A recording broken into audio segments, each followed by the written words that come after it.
प्रातः क्लास चल रहा था 13/11/1967 सोमवार को 5वें पेज पर मध्यांत में बात चल रही थी कि जो भोगी आत्माएं हैं वो शरीर से भोग भोगती हैं, तो उनको नाम तो जरूर चाहिए। नाम बगैर तो काम ही नहीं चल सकता, कोई सर्विस ही नहीं चल सकती, अरे ये सृष्टि भी नहीं चल सकती।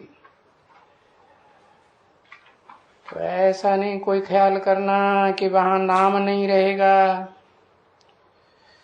नाम तो बिल्कुल सहज है, बाकी हाँ यहाँ जरूर आत्मा के ऊपर ही सारी बात है कि हे पतित पावन आओ, आ करके हमारी आत्मा को पावन बनाओ।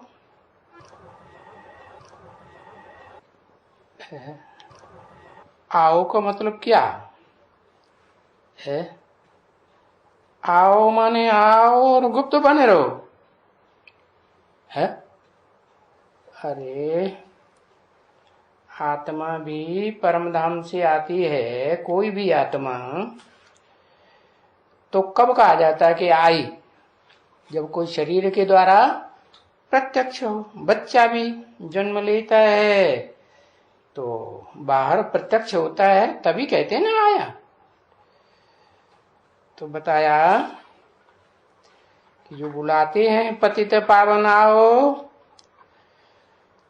तो जरूर तभी आत्मा को आकर के पावन बनाएंगे जब इस मनुष्य सृष्टि रूपी रंगमंच की सबसे जास्ती पतितमो प्रधान आत्मा में प्रवेश करके पार्ट बजाएं। तो दोनों का प्रत्यक्षता रूपी जन्म साथ साथ है, पतित का भी और पावन आत्मा का भी। तो कहा जाएगा आओ आए। फिर उस पावन आत्मा को तो देखो श्री श्री श्री सबका नाम पड़ता है। जो भी पावन बनते जाते हैं संग के रंग से, तो पावन बनते जाते हैं। तो ऐसा कोई न समझ करके बैठे कि वहां नई दुनिया में आत्माभिमानी बन के रहेंगे। नहीं, देह अभिमानी बन के रहेंगे। नहीं, देह का नाम तो वहां होगा परंतु वो याद नहीं आएगा। नाम जरूर होगा। तो जब भी नाम नाम रखे जाते हैं तो फिर आत्माभिमानी बन करके ही कैसे रह सकेंगे? रह कैसे सकेंगे? हाँ इतना जरूर है कि आत्मा प्योर हो जाती है तो तुम्हारे से वहां कोई पीछे विकर्म नहीं होता है। पवित्र आत्मा अपने ठिकाने पर टिकी रहती है। हाँ, लक्ष्मी व नारायण या जो भी सीता या राम, उस ऊंची स्थिति में टिके रहने के कारण है। कौन सी ऊंची स्थिति? भ्रकुटी के मध्य में, जिसे कहते हैं मूर्धा। फिर विकर्म नहीं होंगे, बल्कि नाम तो फिर भी यही गिनती करते जाएंगे ना, क्योंकि यहाँ तो है प्योर बनने की बात। पीछे बच्चे जानते हैं कि वही आत्मा थोड़ी थोड़ी थोड़ी थोड़ी डिग्री कमती होती जाएगी। कहा? नई दुनिया में। यहां जब तुम्हारी आत्मा बिल्कुल प्योर हो जाएगी, अभी तो नहीं कहेंगे बिल्कुल प्योर। क्यों? आत्मिक स्थिति में कम रहते और देहभान में ज्यादा रहते, तो प्योरिटी की बात ही नहीं। तो बिल्कुल जब प्योर हो जाएगी तभी ये शरीर छोड़ देंगे। है आत्मा ऐसे अनुभव करेगी कि ये देह अलग और मैं आत्मा अलग। फिर उस प्योर आत्मा को प्योर शरीर मिलेगा। है किस प्योर आत्मा को? उस प्योर आत्मा को। किस प्योर आत्मा को प्योर शरीर मिलेगा?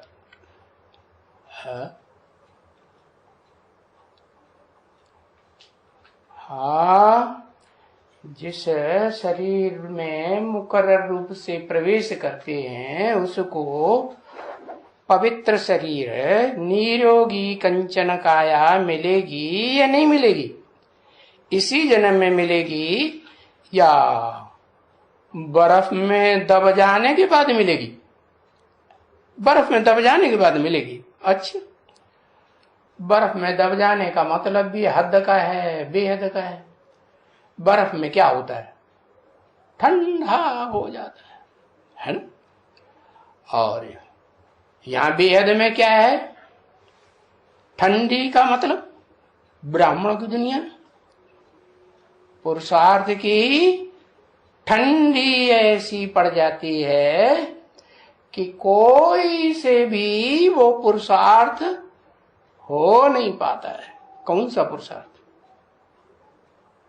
इस दुनिया में जब विनाश का हड़कंप चलता है तो उस हड़कंप के बीच में आत्मा स्थिर हो नहीं पाती है। अब जब स्थिर नहीं हो पाती है तो क्या कहें कि पुरुषार्थ की ठंडी लग रही है कि नहीं? ठंडी लग रही है। तो जो आत्मा बताया, उस आत्मा जो प्योर आत्मा बन जाती है फिर शरीर भी प्योर मिलेगा। तो इसी दुनिया में मिलेगा कि जो नई दुनिया कही जाती है उसमें मिलेगा।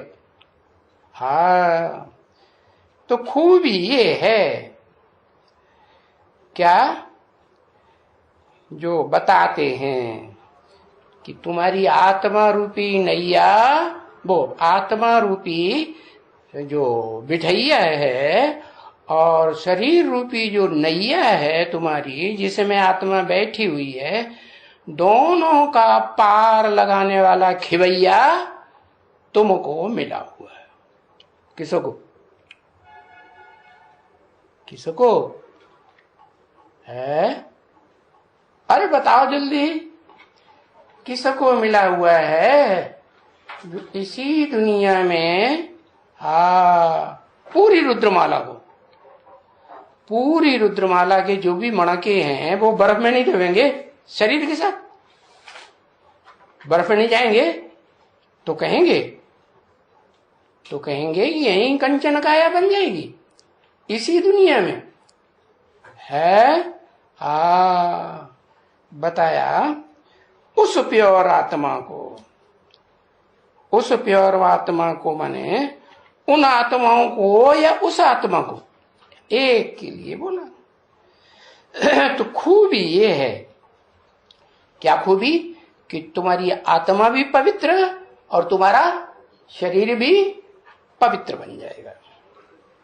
शरीर भी प्योर। और फिर यहां देखो इस दुनिया में न कोई की आत्मा प्योर न कोई शरीर प्योर। ये तो समझ सकते हो ना बच्चे कि न आत्मा प्योर होती है न शरीर प्योर होते हैं। ये जो ढेर के ढेर शरीरधारी हैं वो यहां इस दुनिया में, नरक की दुनिया में पवित्र बनते हैं, बनते हैं? अरे विष्णु लोक में जाएंगे तभी पवित्र कहेंगे, या स्वर्ग में जाएंगे, सत्य युग जिसे कहेंगे 16 कला संपूर्ण, वहां जाएंगे तब पवित्र होंगे शरीर, या यहां नरक की दुनिया में पवित्र होंगे? है नहीं। तो शरीर प्योर नहीं होती है, क्योंकि ये आलाय पड़ता ही रहता है। आलाय माने किसका आलाय? आलाय माने खाद। कौन सी खाद? दूसरी जो देहधारी आत्माएं है ना, उनके संग की, रंग की, उनकी स्मृति की खाद पड़ती रहती है। वो खाद छूटती नहीं। जब छूटती नहीं तो शरीर पवित्र बनेगा ही नहीं, अलाय पड़ता जाता है। तो अच्छी तरह से ये सब बातें धारण करनी होती है ना। क्या कि जो बर्फ में भी दबेंगे उनमें भी तो नंबरवार होंगे। कोई तो पहले निकलेंगे कि बाद में निकलेंगे, सब इकट्ठे। हाँ, कोई पहले निकलेंगे, कोई बाद में निकलेंगे। 13/11/67 के प्रातः क्लास का 6ठा पेज। तो ये धारण करने से इन बातों को फिर खुशी बहुत रहती है। क्या खुशी रहती है? कि हम आत्मा जब ये बातें ज्ञान की अच्छी तरह गहराई से धारण हो जाएंगी तो बुद्धि में बैठेगा कि हम आत्मा अब नई दुनिया में जल्दी से जल्दी विष्णु लोक में पहुंचने वाले। क्योंकि बच्चों को समझाया तो जाता है ना। बच्चे वो तो सभी बाप टीचर वगैरह अलग हैं। क्या वो बाप, वो दुनिया में जितने भी बाप हुए, चाहे धर्म पिताएं हों, ऊंचे से ऊंचे पावरफुल कहे जाते हैं, और चाहे वो जन्म जन्मांतर के तुम्हारे बाप हो या जन्म जन्मांतर के टीचर हो, वो सब अलग हैं। और ये तो बाप टीचर सदगुरु बिल्कुल अलग है, और ये एक ही है, वो तो अनेक है। तो सुप्रीम जिसको कहा जाता है परम पिता, क्या सुप्रीम माने परम पिता, जिससे ऊंचा पिता और कोई होता नहीं। और परम, और क्या? परम शिक्षक, कि जिसे में प्रवेश करते हैं उसको भी कहेंगे परम शिक्षक। हा? नहीं कहेंगे? अरे कहेंगे कि नहीं? चक्कर में पड़ गए। कहेंगे? कौन कहेंगे? है? वो खुद कहेगा परम शिक्षक? कहेगा? बिल्कुल नहीं कहेगा। क्यों? क्योंकि उसको भी पढ़ाई पढ़ाने वाला कौन है उससे भी ऊंचा? वही सुप्रीम सोल जिसको कहा जाता है परम पिता। तो फिर कहेंगे परम टीचर।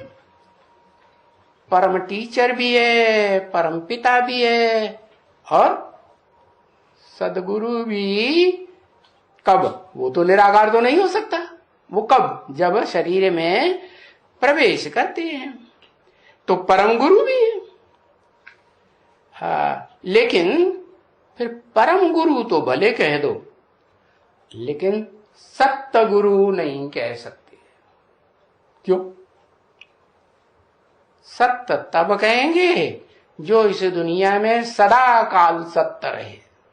तो सदा काल सत्य रहता है इस दुनिया में? सुप्रीम सोल, ज्योति बिंदु, निराकार नहीं। तो जब शरीर में प्रवेश करते हैं तब उनको कहा जाता है सदगुरु। क्योंकि सत्य के बदले में परम कह देते हैं। क्या? परम पिता, परम टीचर, परम गुरु। बाकी उस सुप्रीम सोल को क्या सतगुरु नहीं कह सकते। तो वो तो फिर एक ही हो जाते हैं ना बच्चे। है एक ही कैसे? एक ही शरीर में प्रवेश करते हैं दो आत्माएं। तो जब सतगुरु कहेंगे तो दोनों मिलकर के एक ही हो जाते हैं। हाँ, हाँ, एक ही कहेंगे, एक ही हो जाते हैं, माने दो आत्माएं नहीं रहती। है? अरे विष्णु को एक कहेंगे या दो कहेंगे? विष्णु को क्या कहेंगे? विष्णु को 4-5 कहेंगे, अलग अलग हैं, उनके संस्कार टकराते हैं, एक रहते, न संस्कार टकराते, न वाचा टकराती, न दृष्टि तुरस होती है एक दूसरे के प्रति, होती है? बिल्कुल नहीं होती। तो कहते हैं एक विष्णु। ऐसे ही ये सतगुरु भी एक हुआ या दो अलग अलग हुए? हाँ, एक हुआ, एक हो जाते हैं। देखो ऐसे कभी भी कृष्ण को तो नहीं कह सकेंगे, कहेंगे परम पिता तो कह भी नहीं सकते कृष्ण को। है? क्यों? उनका तो जन्म देने वाला कोई बाप था या नहीं था? तो उसको परम पिता कहेंगे नहीं। और यहां तो जो तुम कहते हो बापों का बाप, जिसका कोई बाप होता ही नहीं। किसका बाप? मनुष्य सृष्टि का अनेक प्रकार का धर्म पिताओं में विभाजन है। क्या बड़े ऊंचे ऊंचे धर्म पिताएं माने जाते हैं ना, सारी दुनिया मानती है ना। हाँ, लेकिन उन धर्म पिताओं का भी कोई बाप है जिसको कहते हैं क्या? वो आदम एडम को मानते हैं ना, जानते नहीं है। तो वो हो गया उनसे भी ऊंचा। फिर आदम से भी ऊंचा कोई और है? हाँ, उससे भी ऊंचा इस सृष्टि रूपी रंगमंच पर पार्ट बजाने वाली आत्मा है। सदा काल पार्ट नहीं बजाती है, लेकिन 100 वर्ष के लिए जैसे और धर्म पिताएं आते हैं, अपना धर्म स्थापन करते हैं 100 वर्ष के अंदर, वैसे वो परम पिता शिव भी हाँ आते हैं, प्रवेश करके पार्ट बजाते हैं। तो वो धर्म पिता है अपन को परम पिता तो कह भी। और कृष्ण कह सकेगा? कृष्ण भी नहीं कह सकेंगे, क्योंकि वो तो जन्म मरण में आते हैं। गर्भ से जन्म लेते हैं ना। कृष्ण को भी गर्भ से जन्म दिखाया जाता है, राम को भी गर्भ से जन्म दिखाया जाता है। अरे जो भी देवी देवताएं होते हैं गर्भ से ही तो जन्म लेते हैं, कि बिना गर्भ से जन्म लेते हैं? गर्भ से जन्म लेते हैं। और मैं तो अगर्भा हूं। क्या गर्भ में प्रवेश नहीं? हाँ, शास्त्रों में लिख दिया हिरण्यगर्भ। हिरण्यगर्भ माने हिरण्य माने सोना, गर्भ माने गर्भ, सोने जैसा सच्चा गर्भ। तो वो तो एक ही मुकर्रर रथधारी है। वो भी जब परम ब्रह्म मां के रूप में पार्ट बजाए इस दुनिया में, बड़े ते बड़ी माता के रूप में, तब कहा जाए कि भाई गर्भ को धारण करने वाला है। तो वो तो सुप्रीम सोल बाप की दृष्टि में भी ऊंचते ऊंच पार्ट हो गया। हुआ कि नहीं? इसलिए बाप कहते हैं कि मैं तो आता ही हूं माताओं के लिए, कन्याओं माताओं के लिए आता हूं ना, है खास उनके। जितना उनको प्रेफरेंस मिलता है पुरुषार्थी जीवन में, ब्राह्मण जीवन में, उतना दूसरों को मिलता है? उतना नहीं मिलता। तो बताया, तो गर्भ में तो बच्चा पहले से ही आता है? हाँ, इतना जरूर है कि वो प्योर है कृष्ण। इसलिए इसकी महिमा बिल्कुल क्लियर बताई है। किसकी? उसकी नहीं। उस 16 कला संपूर्ण कृष्ण की महिमा नहीं है वास्तव में। सारी महिमा पूजन यादगार कौन से युग के हैं? सतयुग के? नहीं, कहां के हैं? पुरुषोत्तम संगम युग के, यहां के हैं। तो इसकी कहा या उस कृष्ण की कहा? क्या कहा? इस संगम की कृष्ण की महिमा बिल्कुल क्लियर बताई है। शास्त्रों में लिख दिया है, यादगार भी लिखा हुआ है। बाप का नाम, अरे बाप का नाम भूल गए? शास्त्रों में जो बाप का नाम दिया है वो भूल गए? राम है कृष्ण के, जो जिसको कृष्ण भगवान कहते हैं उसके बाप का नाम राम है। अरे भाई है। हाँ वसुदेव, तो वसु तो धन संपत्ति को कहा जाता है। वसु माने धन संपत्ति है, दौलत। और हद की दौलत होती है, एक होती है बेहद की दौलत। और ब्राह्मणों के लिए कौन सी दौलत? हाँ, जो ब्रह्मा के पुत्र हैं, असली ब्राह्मण हैं। नहीं तो उन ब्राह्मणों से पूछो, चाहे बेसिक वाले ब्राह्मणों से पूछो, चाहे दुनिया वाले ब्राह्मणों से पूछो, तुम अपन को ब्राह्मण कहते हो, तुम्हारा ब्रह्मा कहाँ है? तो बताएंगे कहाँ है, कहेंगे सूक्ष्म बतन। अच्छा, सूक्ष्म बतन से सूक्ष्म बतनवासी आत्माएं कोई भी हो, नीची कोटि की हो, ऊंची कोटि की हो, फरिश्ताएं हो, इस दुनिया में आते तो है ना। है? कोई में प्रवेश करते हैं कि नहीं? आह्वान किया जाता है ना, तो आते हैं। तो बुला, तो बुलाएंगे, वो भी नहीं आते। पहले आते थे, अब उनकी बातें मानते नहीं, उनके मुंह में मूसिका लगाते हैं बैल की तरह। तो वो आना ही बंद कर दिया। अरे कहां तक बेइज्जती सहन करेगा? है तो आंख से सूक्ष्म शरीरधारी तो है ना। तो बताया कृष्ण की महिमा बिल्कुल अलग है? हाँ, वो है शिव, जिसको कहते हैं बेहद का वसु, बेहद की दौलत, बेहद की धन संपत्ति। कौन सी? अखूट ज्ञान का भंडारी। हाँ, तो शिव की महिमा बिल्कुल ही अलग है। किससे अलग है? संगम भी कृष्ण से भी अलग है या नहीं है? है कैसे? संगम की कृष्ण की आत्मा सदा काल अखूट ज्ञान का भंडारी है? नहीं है। सतयुग वाली की तो फिर बात ही नहीं, वो तो कला में बंधा हुआ है। तो और तो कोई की भी इतनी महिमा नहीं है। कौन? और कोई आत्मा, मनुष्य आत्मा या देवात्मा की या धर्म पिता की इतनी महिमा नहीं है जितनी परम पिता शिव की महिमा है। और महिमा भी कब होती है? साकार में प्रवेश करके पार्ट बजाते हैं प्रैक्टिकल, तब महिमा होती है। या बिना पार्ट बजाए हवा में फुदुक फुदुक बिंदी करती रहे तो महिमा हो जाएगी? हो जाएगी नहीं। देखो बच्चे, अगर रामचंद्र की महिमा कर लेंगे है क्या, तो भी वो दो कला कमती कहेंगे। क्या? रामचंद्र की महिमा दो कला कम है या पूरा 16 कला संपूर्ण? दो कला कम। तो शूटिंग कहां हुई होगी? ये दो कला कम करने की कहां रिहर्सल की होगी? अरे की कि नहीं की? हाँ, सब ब्राह्मणों की दुनिया में ही सबसे पहले तो वो ही आत्मा क्या ये रिहर्सल करती है क्या कि दो कला नीचे चली जाती है।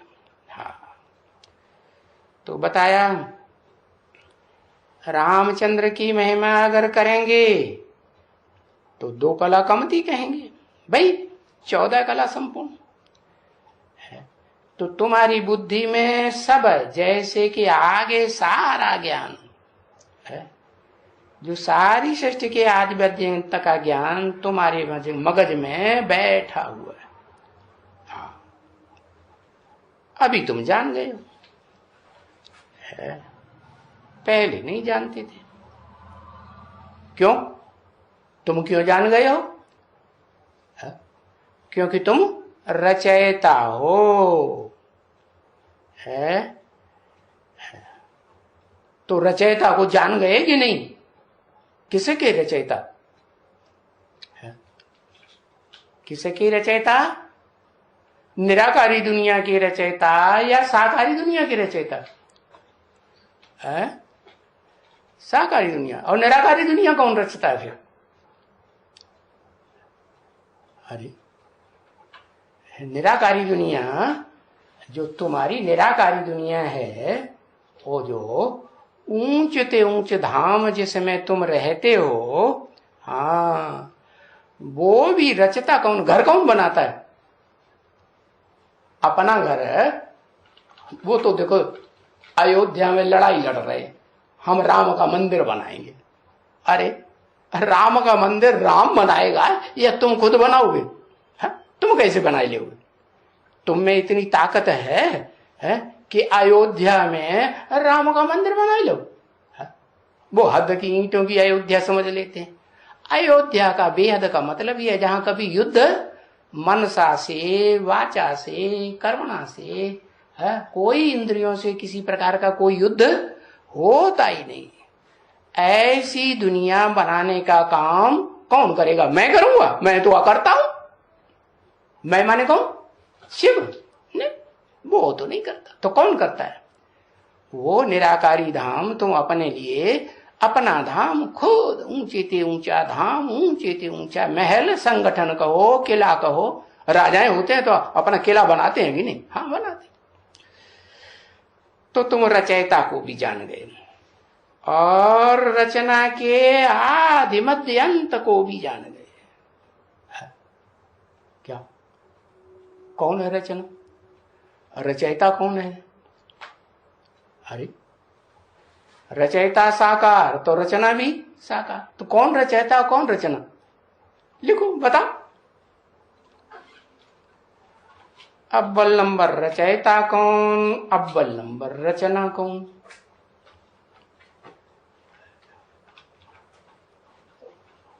है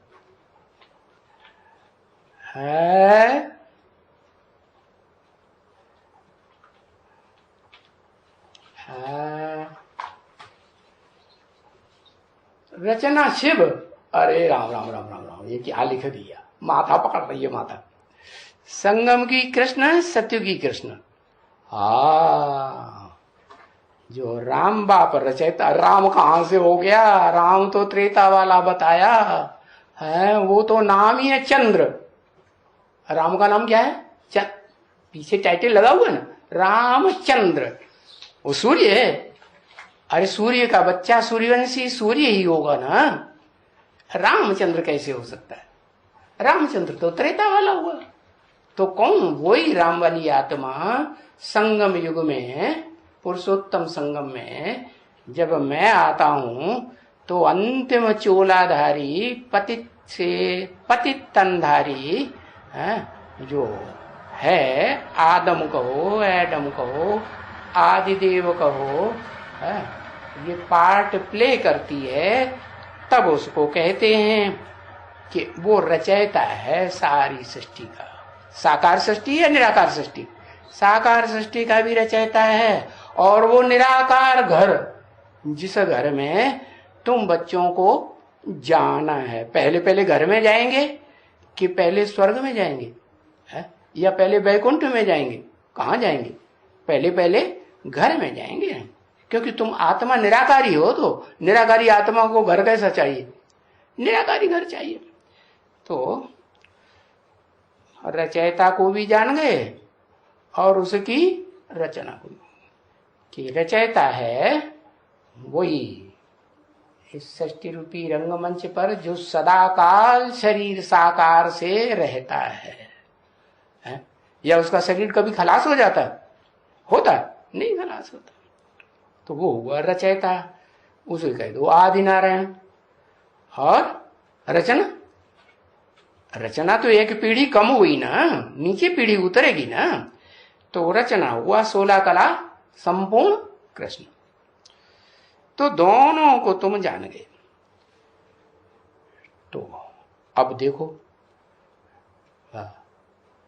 बेहद की रचना को भी जान गए और बेहद के बाप को भी जान गए। कितने हैं बेहद के बाप? है? अरे फिर चक्कर में पड़ गए। अरे दो बेहद के बाप है ना, एक है मनुष्य सृष्टि का बाप, एक है आत्माओं का बाप, निराकार आत्माओं का बाप निराकार, और साकार का बाप साकार। लेकिन दोनों मिलकर के एक होते हैं तब सृष्टि चलती है। अरे आत्मा जब तक साकार शरीर धारण न करे तो सृष्टि में कोई काम कर पाएगी? नहीं कर पाएगी। तो ऐसे ही वो निराकार परम पिता शिव उस साकार मुकर्रर रथधारी में प्रवेश करके हैं तुमको बताते हैं। तो उस बाप को जानने से, कौन से बाप को? जो बेहद का कंबाइंड बाप है, क्या साकारी भी तो निराकारी। और ये बात तुम भारतवासी जानते हो, जो विदेशी हैं, विधर्मी हैं, वो नहीं जानते क्या कि वो साकारी सो निराकारी दोनों है, या सिर्फ निराकार है कि सिर्फ साकार है? वो कहते हैं क्या साकार नहीं है, वो सदा निराकार है। और तुम्हारी बुद्धि में क्या बैठता है? वो निराकार सो साकार। तो बताया उस बाप को जानने से तुम आस्तिक बन गए। आस्तिक माने आस्था रखने वाले। बिंदी के ऊपर आस्था रखी जाती है क्या? बिंदी तो देखने में ही नहीं आती। बिंदी के ऊपर आस्था रखने का मतलब है अंधश्रद्धा। बिंदी के ऊपर आस्था वो बेसिक वाले ब्राह्मण रखते होंगे। तुम तो आस्थावान तब कहे जाते हो जब तुम वो बिंदी निराकार किस मुकर्रर रथ में प्रैक्टिकल पार्ट बजाए रही है, जो है जैसा है, जिस रूप में पार्ट बजाए रही है, उसको उसी रूप में पक्का पक्का जान लेना, पहचान लेना, तब कहेंगे आस्तिक। नहीं जानते हो तो न जानने से नास्तिक। तो अभी तो ये तुम जान गए हो ना। क्या जान गए हो? ये तुम जान गए हो ना। क्या जान गए हो? ये माने क्या? कि वो एक ही है, बेहद का बाप, कंबाइंड है, आत्मा और शरीर से कंबाइंड पार्ट बजाता है। उसको तुम जान गए हो कि निराकार सो साकार को तुम जानने वाले नंबरवार पुरुषार्थ अनुसार। और तुम्हारे में आस्तिक भी हैं? क्या? तुम्हारे में, तुम्हारे माने तुम ब्राह्मणों के बीच में आस्तिक भी हैं और फिर नास्तिक भी हैं। और उस तरफ में देखो, उस तरफ में सारे ही नास्तिक। कि कोई आस्तिक भी है? मूर्तियों की पूजा करते हैं, लिंग की पूजा करते हैं, तो वो कोई प्रैक्टिकल में है क्या? है? अरे जिस मूर्ति की पूजा करते हैं वो कोई प्रैक्टिकल में है ना?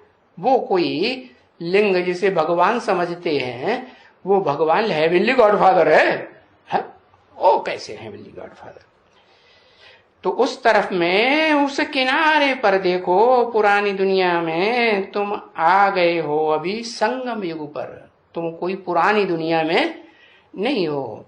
हाँ, तो ये बात जरूर याद रखना है कि हम अब उस दुनिया के नहीं है, पुरानी दुनिया के, हम तो नई दुनिया में आ गए। वो किनारा हमने पुरानी दुनिया का छोड़ दिया। और ये भी बड़ी मेहनत है।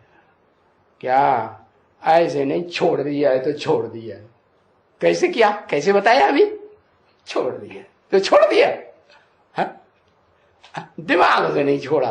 अरे तो मन बुद्धि से नहीं छोड़ा तो क्या कहेंगे? आत्मा से छोड़ा। मन माने दिल, दिल से नहीं छोड़ा तो आस्तिक कहेंगे कि नास्तिक कहेंगे? नास्तिक कहेंगे। तो आस्था पूरी पक्की तो तभी बैठेगी जब दिल से छोड़ दें, दिमाग से भी छोड़ दें, बुद्धि से।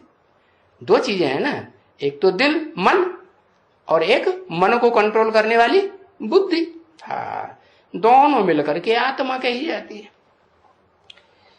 हाँ, तो बताया ये फिर बड़ी मेहनत है। क्या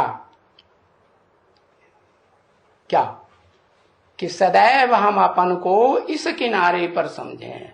हमने वो किनारा पुरानी दुनिया का छोड़ दिया। हाँ, अभी ऐसे कभी नहीं गए ना पूछे जाए, हाँ छोड़ दिए। हाँ,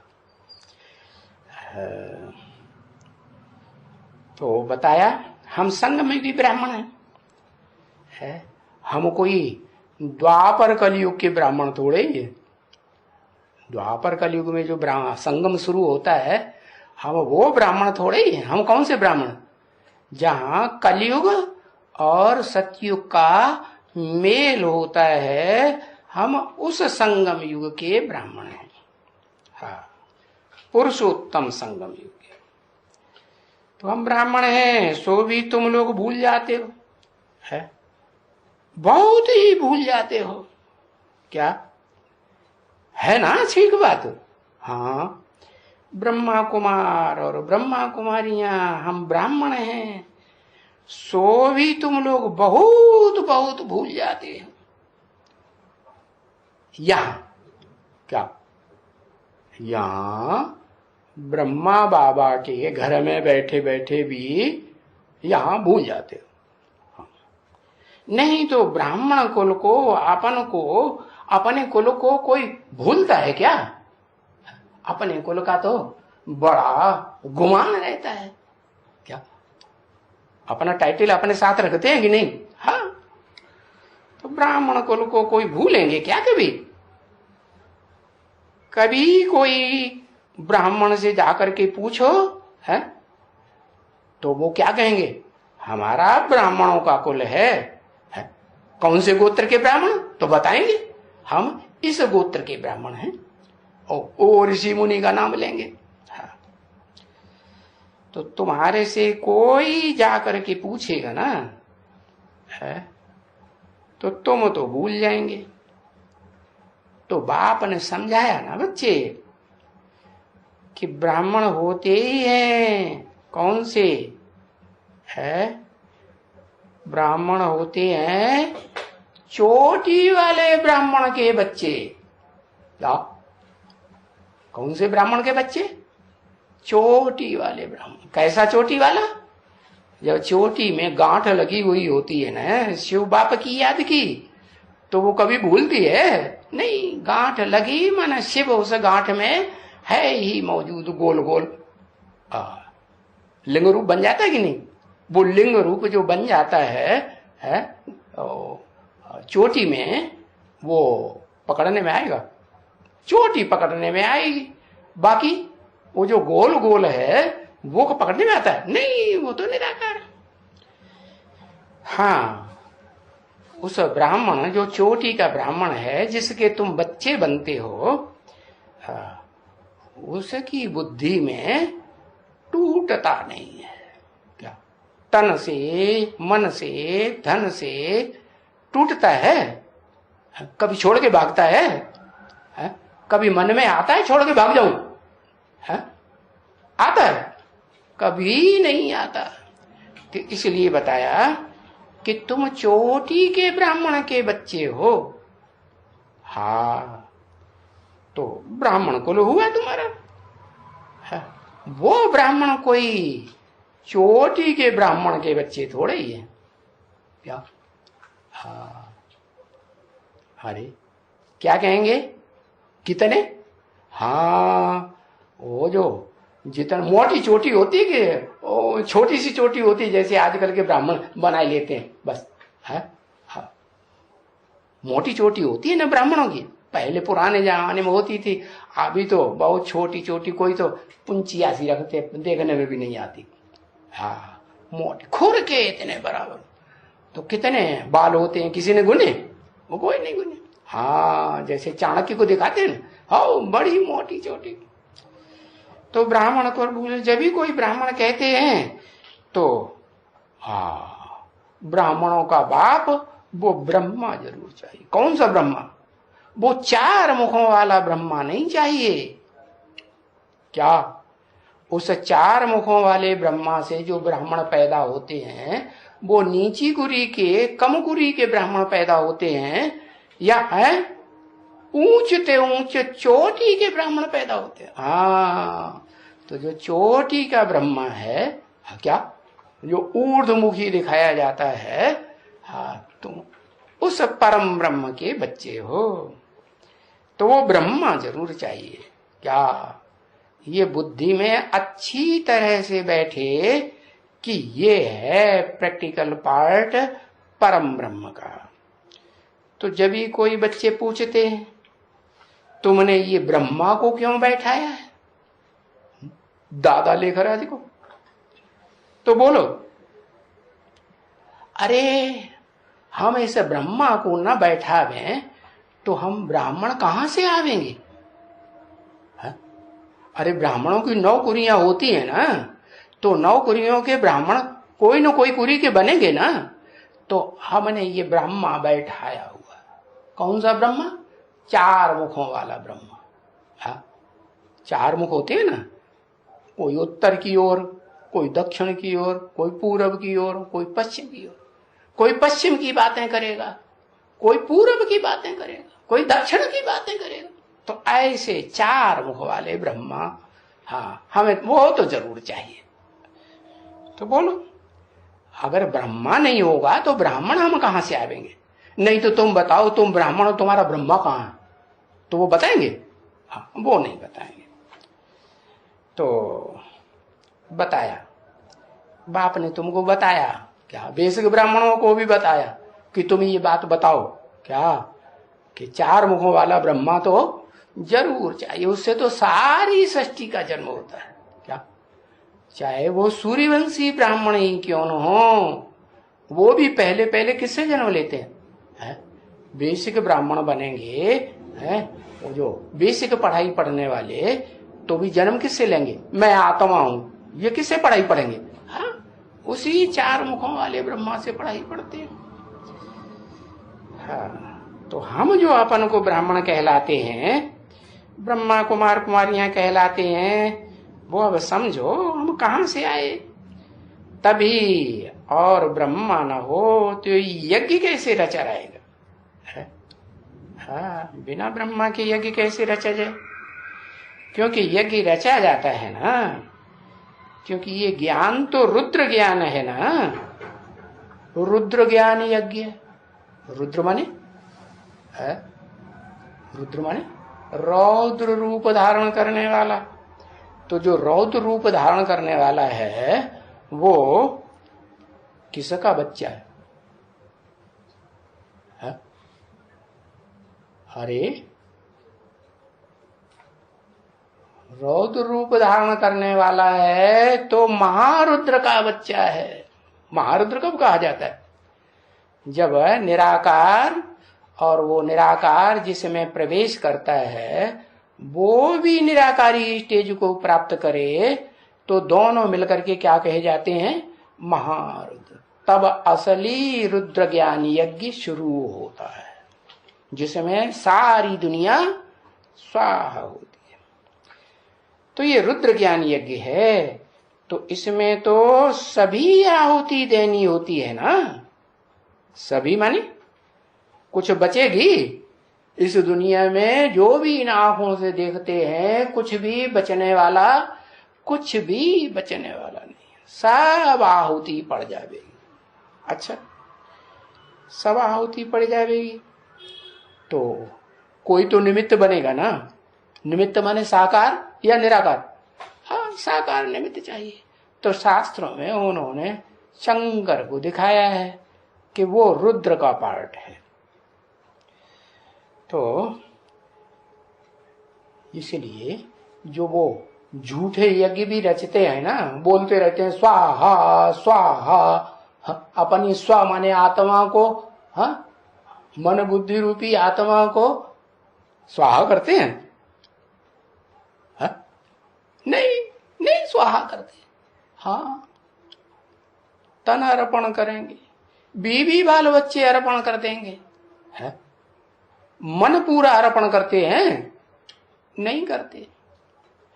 तो यहां भी ब्राह्मण की दुनिया में भी शूटिंग होती है क्या? मन अर्पण नहीं कहेंगे, दिल जो है वो इधर उधर भटकता रहता है, कहीं किसी के ऊपर कूद पड़ा, कहीं किसी के ऊपर कूद पड़ा, तो क्या कहेंगे उसको, है स्वाहा हुआ पूरा। हाँ, तो बताया इसमें तो सभी आहुति देनी होती। किस में, किस में, इस रुद्र ज्ञान यज्ञ कुंड में। कौन हुआ यज्ञ कुंड, क्षेत्र, क्षेत्र माने स्थान होगा तभी तो कुंड कहेंगे, तो कौन हुआ कुंड। इदम शरीरम कौन्तेय क्षेत्रम इत्यभिधीयते। हे अर्जुन, ये तुम्हारा जो शरीर रूपी रथ है यही कुंड है, कुंड का क्षेत्र है। क्या, यही कुरुक्षेत्र है, यही धर्म क्षेत्र है। महाभारत नाम जो पढ़ा, ये भारत नाम क्यों पढ़ा है? उस गीता में भी उन्होंने कृष्ण को बार बार क्या बोला, भारत, हे भारत। तो कौन भारत को बोला है? कोई औरत को बोला क्या? नहीं, माना वो अर्जुन ही भारत हुआ। भा माने ज्ञान की रोशनी में रत रहने वाला जो अर्जुन है, ये ऐसा स्वरूप धारण करता है कि जिसमें सारी दुनिया की आहुति पड़ जाती। इस यज्ञ में तुम क्या आहुति देते हो, पूछा, क्या आहुति देते हो, क्या आहुति देते हो। अरे तन मन धन की आहुति देते हो। अच्छा, तन से, मन से, धन से आहुति दे देंगे तो वो तो राख बन जाएगा ना, स्वाहा हो जाएगा ना, है कि रह जाएगा? हाँ, रह जाएगा। तो तुम आहुति देते हो तन मन धन की, तो 5 विकार खत्म हो गए होंगे। बाप खास आहुति किसकी लेने आए, काम क्रोध लोभ मोह अहंकार की आहुति लेने आए हैं ना। तो बताया तुम आहुति देते हो, पूछा है, यहां 5 विकार की आहुति देते हो सब, इसमें तुम सब है। इस अविनाशी रुद्र ज्ञान यज्ञ कुंड में, कुंड कौन? अरे अभी तो बताया, एदम शरीरम, ये अर्जुन, ये जो तेरा शरीर है ये अविनाशी रुद्र ज्ञान यज्ञ कुंड है।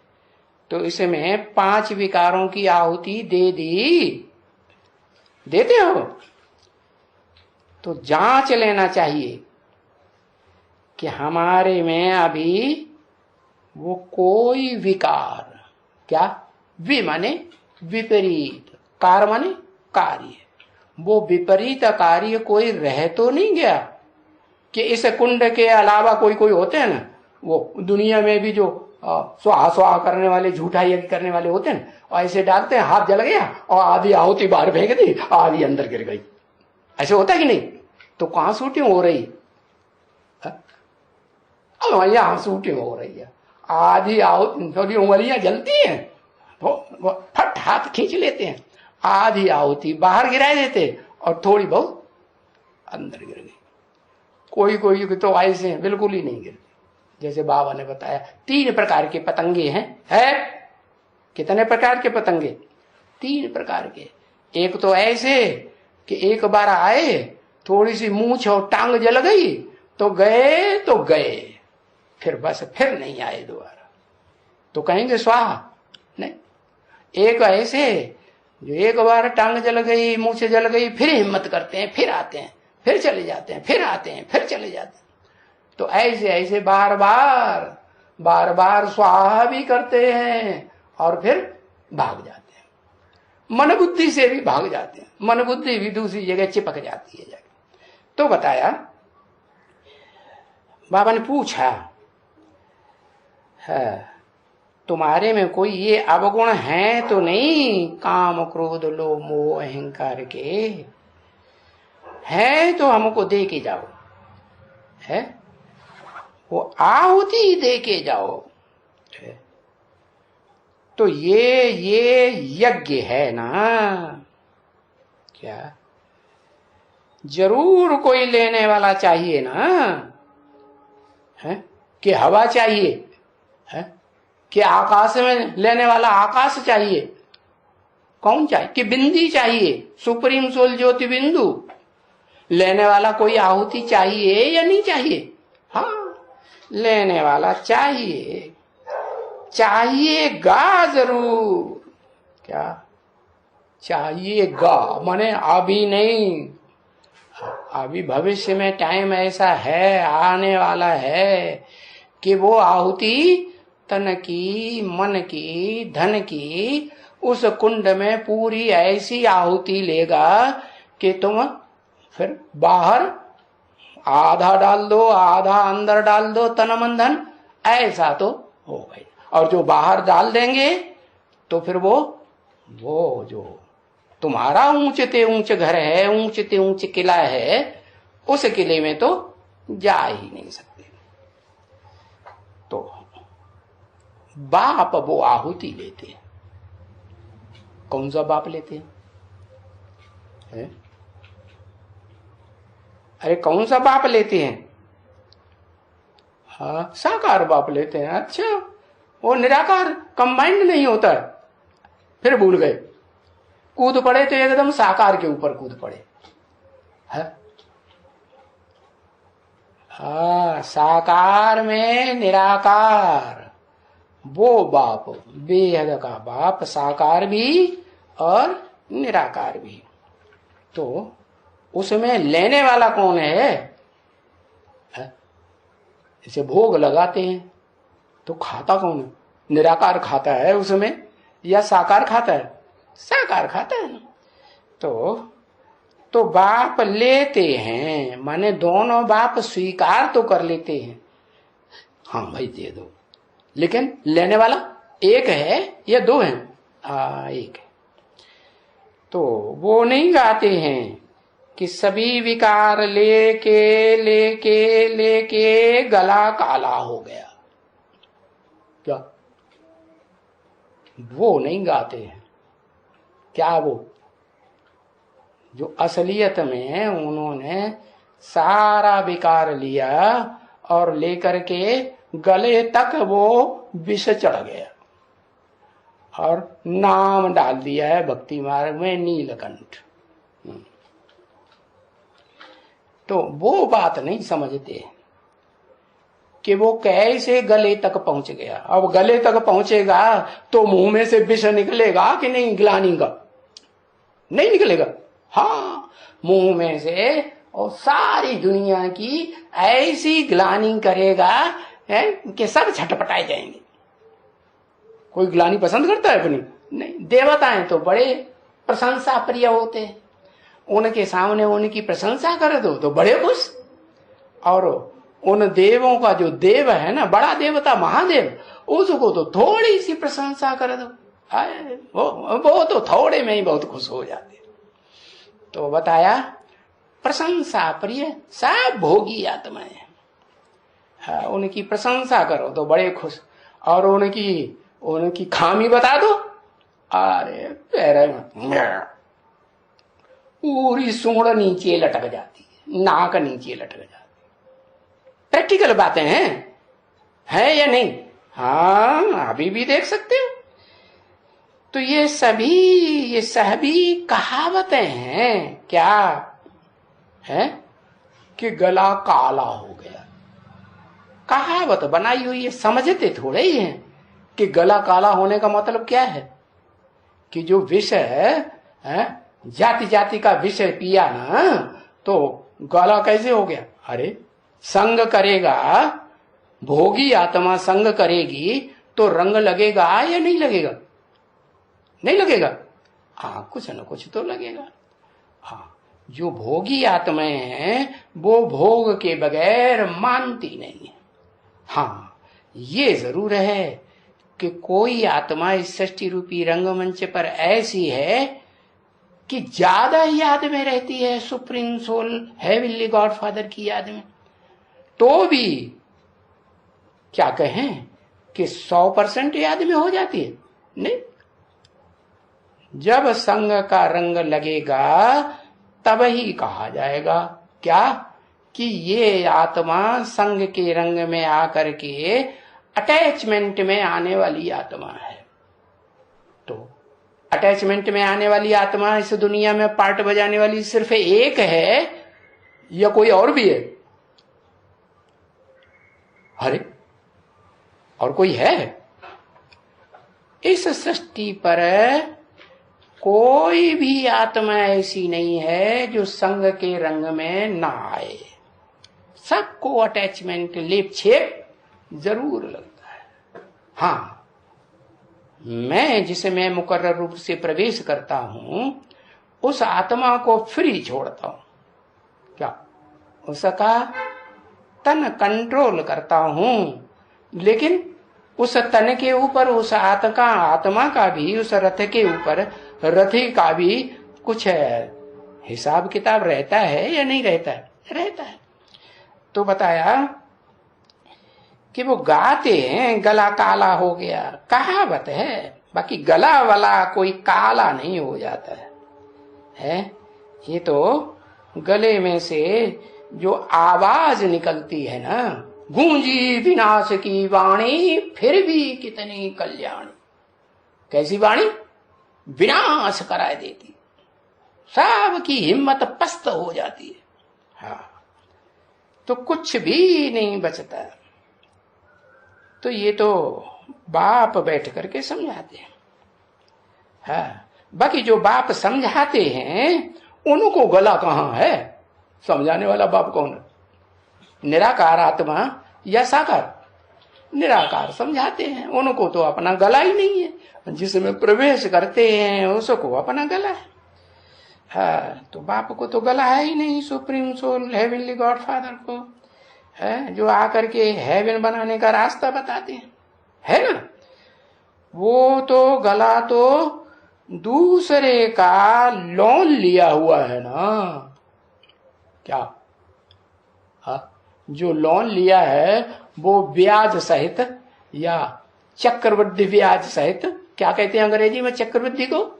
है इंटरेस्ट सहित। हाँ, कंपाउंड ब्याज सहित वापस करना पड़ेगा ना। और मेरे से ज्यादा ब्याज कोई दे सकता है क्या? नहीं दे सकता। मैं जितना ब्याज देता हूं उतना तो कोई ब्याज, उतना कोई प्रॉफिट तो दे ही नहीं सकता। तो लोन लिया है ना। उनसे तो ये बैठ करके बोलते हैं ना, उनसे जिनका लोन लिया है उनसे ये बैठ करके बोलते हैं ना। अपना है गला थोड़े ही है, ये बैठ बोलते हैं है। अपना ये गला है थोड़ी, अपना नहीं है तो किसका है?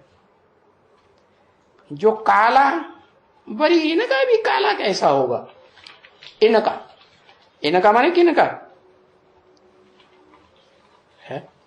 इनका माने एक का या कम से कम दो का। हाँ, इनका गाला काला कैसे होगा? होगा। हाँ, क्यों नहीं होगा? क्योंकि परमानेंट इसमें वो प्रवेश करता है जो कभी काला बनता ही नहीं। तो इनका कैसे काला गला होगा? हाँ, अगर ऐसा कुछ पार्ट बजाते भी हैं तो मैं गारंटी लेता हूं, क्या जो कुछ भी गड़बड़ होगा मैं क्या करूंगा? मैं सुधार दूंगा।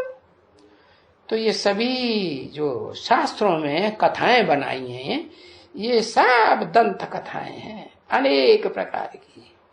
उन दंत कथाओं का अर्थ नहीं समझते हैं, इसलिए बोलते हैं क्या? कै समझे कवि, कै समझे रवि। वो रवि नहीं जड़ सूर्य, वो ज्ञान सूर्य रवि वो समझ सकता है। ज्ञान सूर्य रवि कौन? Shiv supreme soul. उसके अलावा और कोई सच्ची रूपी रंगमंच पर आत्मा नहीं है, कितना भी बड़े से बड़ा कवि क्यों न हुआ हो, वो इन बातों की गहराई को नहीं समझ सकता। ओम शांति।